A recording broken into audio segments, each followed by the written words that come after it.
Bonjour très chers frères et sœurs, merci de me recevoir chez vous. Je suis votre frère le docteur Raphaël Ekamba. Et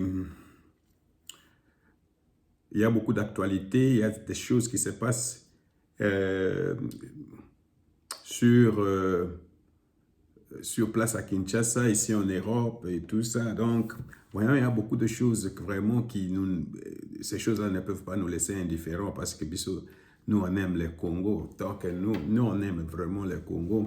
Et nous voulons que le Congo arrive à jouer le rôle pour lequel euh, Dieu a créé le Congo. Dieu nous a donné cet espace avec toutes les richesses que nous avons parce que nous avons un destin, nous avons ce que les Allemands appellent ça une Bestimmung, nous avons un appel, nous avons les Congos et aussi les Congolais, je veux dire, un rôle déterminant à jouer dans le destin, non pas seulement de l'Afrique, mais aussi du monde. Mais pour cela, on a besoin de la paix. Alors, depuis maintenant à peu près 30 ans, tout le monde habite au Salama. Alors,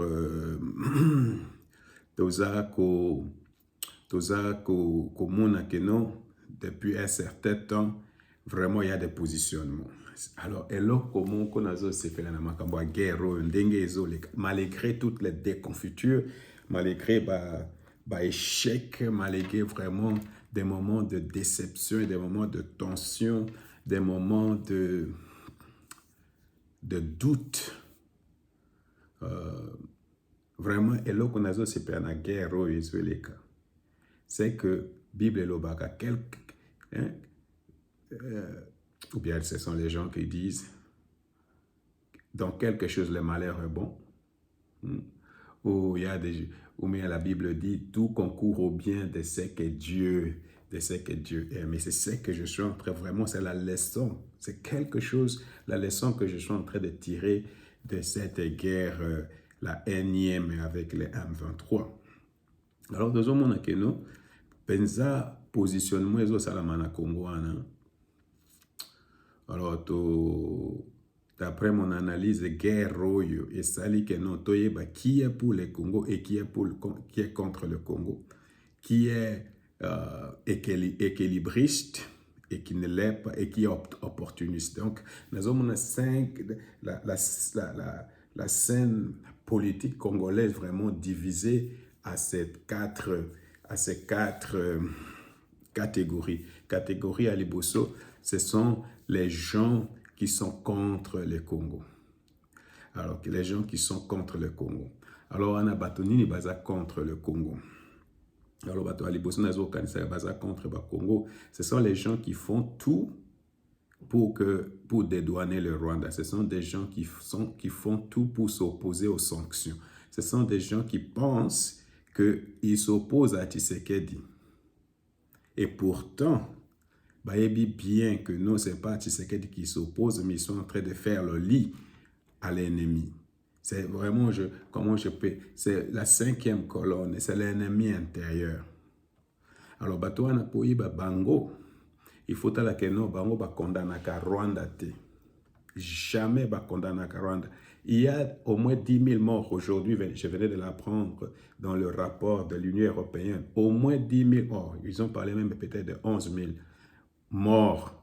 Jamais ces gens-là ont élevé leurs petits doigts pour condamner les M23 ou condamner ce qui se passe à Goma. Et puis, ce sont des gens qui sont là à tout faire, à faire du lobbying contre la République démocratique du Congo. Les gens, par exemple en Afrique du Sud, il faut retirer vos troupes de Kinshasa ou même dans la SADC. Il faut maintenant des lobbying dans la SADC. Je suis même convaincu que peut-être ça a influencé les décideurs de la SADC de retirer leurs troupes. Donc, au niveau international, ce sont là des gens qui sont en train d'influencer l'Union européenne, d'influencer les États-Unis. Il paraît même qu'il y avait des accords peut-être qui devaient être faits entre minerais, contre sécurité, je ne sais pas, entre les États-Unis et l'Afrique et les Congo. Et ces gens-là s'y opposent. Alors, Batouana, Balingimbo, Kanabisote. C'est vraiment, je suis content que c'est qu'il y ait tellement de la clarté maintenant, vraiment, il y a une scission claire et nette entre les gens qui aiment le Congo et les gens qui n'aiment pas le Congo. Hein, les gens qui sont contre la République. Il y a des médias comme ça et puis il y a des politiques comme ça. Alors, dans cette catégorie des gens, je vais citer d'abord l'ancien président Joseph Kabila, je vais citer Moïse Katumbi, je vais citer Nanga, je vais suivre Bissimwa, je vais citer les Makenga, je ne sais pas Makenga, je ne sais pas s'il est congolais. Alors, je vais citer les gens de la Senko, je vais citer l'ancien premier ministre Matata Ponyo. C'est la catégorie des gens qui travaillent non pas pour le Congo, mais ils travaillent d'abord pour leurs intérêts. Et ils pensent qu'à s'opposant à Tshisekedi, qui sont en train de s'opposer à Tshisekedi, malgré que Tshisekedi a gagné les élections. Donc, ils sont en train de s'opposer à Tshisekedi. Mais ceux qui ne savent pas, à vouloir s'opposer à Tshisekedi, ils sont en train d'affaiblir la République démocratique du Congo. Ils sont en train de s'opposer à la décolonisation de la République démocratique du Congo. Ils sont en train de faire le lit au Rwanda. Ils sont en train de dédouaner le Rwanda. Et je pense qu'on peut appeler les camps du Rwanda. Alors, une autre caractéristique de ces gens-là, c'est que tous, ils demandent le dialogue. Tu vois, maintenant, tous, ils demandent le dialogue, d'une certaine forme ou d'une façon ou d'une autre, soit à Luanda, soit au Congo. Ils créent vraiment de la confusion, tout simplement pour nous embrouiller, en fait, dans cette situation difficile. Alors, les plus grands problèmes, Nazanango, na babiso ba congolais na ebité soki mutu na baso chauffa quand ni ou bien toza na amnésie moko boy bato aboye bozo landa bango poani ata bino moko bato aboye tokolanda bango pona nini. Pourquoi on les prend pour des leaders? Les leaders on les reconnaît à des moments difficiles, surtout quand leur pays est attaqué. C'est alors que les leaders se font voir. Vous pensez vraiment qu'Katumbi est un leader? Vous pensez vraiment que Kabila est un leader? Vous pensez que Matata Ponyo, surtout lui avec son parti, est un leader? Parce qu'ils ne prennent pas position.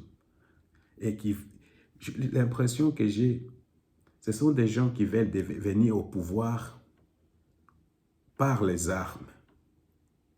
Donc, les méthodes d'accéder au pouvoir, c'est par les armes. Parce qu'ils ne font pas confiance à la population. Ils ne font pas confiance que la population va les élire. Alors, ils font tout pour venir au pouvoir par les armes. Alors, à part ces camps de traîtres de la République, ou je ne sais pas comment je peux les appeler, la 5e colonne ou l'ennemi intérieur, nous avons les camps des équilibristes. Les équilibristes, à mon sens, ce sont les gens qui ne prennent pas position clairement pour quelque chose.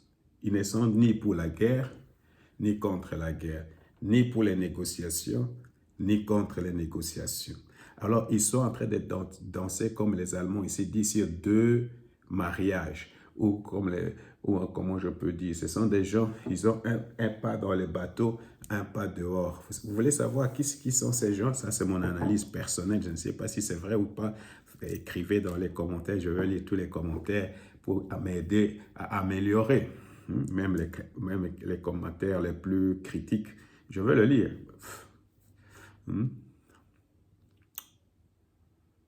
Alors, là, c'est Kamere, c'est le président du Sénat, c'est les gouverneurs de la région de Katanga, les gouverneurs de Kolwezi, les gouverneurs de Tanganyika. Qui d'autres je peux mettre dans cette catégorie? Alors, vous voyez, cette catégorie-là, ce sont des gens, ils ne veulent pas prendre position. Je suis convaincu qu'ils veulent bouffer de 2 côtés. Alors, ces gens-là, ce sont les gens pour moi les plus dangereux parce qu'on ne sait pas. C'est comme des chauves-souris. On ne sait pas vraiment s'ils sont dans la catégorie des animaux ou dans la catégorie des oiseaux. On ne sait pas qui ils sont vraiment. Hein. Et quand ils sont avec les présents, ils tiennent un discours. Quand ils sont avec les Katumbi, ils tiennent un autre discours. Alors ça, c'est le camp des équilibristes. Alors, maintenant, en dehors des camps des équilibristes, il y a les camps des opportunistes. Et dans les camps des opportunistes, malheureusement, c'est là où je trouve mon frère, par exemple, le président Martin Fayulu, mon frère Epengue. C'est là où je trouve les gens comme les Sessang, tous les opposants alimentaires.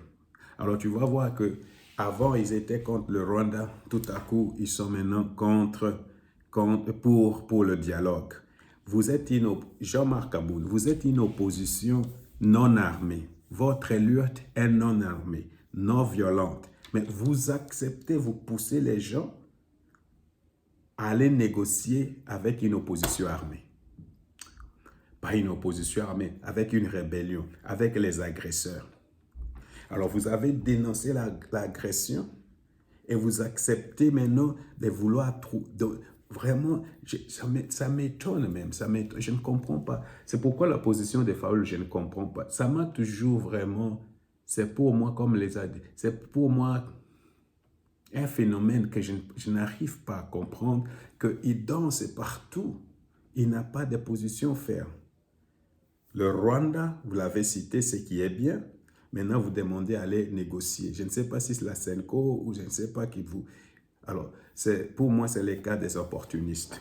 Seulement, il y a maintenant les camps de la patrie. Nous qui aimons les Congos, nous qui disons pas de négociation, nous qui voulons que cette guerre se termine par les armes, que nous ayons une victoire écrasante sur le Rwanda, que ce soit diplomatiquement ou que ce soit, mais il faut que nous ayons la victoire et tout ça. Je pense, c'est ça ma pensée, il faut défaire ces trois autres acteurs. Il faut les défaire. Moi, à mon sens, il faut les considérer tous comme... il faut les mettre tous dans un bloc et il faut les défaire. En tout cas, il faut les défaire. Il faut défaire le Rwanda, il faut défaire les camps qui soutiennent le Rwanda, il faut défaire les équilibristes, parce que sinon, en fait, il faut peut-être tolérer les équilibristes, il faut tolérer les opportunistes, mais il faut complètement anéantir et défaire les gens qui travaillent contre la République. Parce que c'est seulement comme ça qu'on peut les gagner et vraiment les réduire au silence. Alors, je vais répéter ces groupes. Il faut vraiment anéantir les PPRD. Il faut anéantir les activités de la Senko. Il faut anéantir les M23 AFC. Il faut vraiment s'opposer radicalement et fortement contre Kabila et Katumbi. Aujourd'hui, par exemple, Dr Mukwege a parlé, il est du cas de la patrie parce que lui aussi refuse les dialogues. Alors, c'est ça un peu mon message. Je ne sais pas ce que vous pensez de ces 4 catégories. Je ne sais pas dans quelle catégorie vous appartenez, mais vraiment, faites-moi connaître un peu ce que vous pensez de la classe politique congolaise, si mon analyse est juste. Faites-moi les savoir dans les commentaires. Que le Seigneur vous bénisse.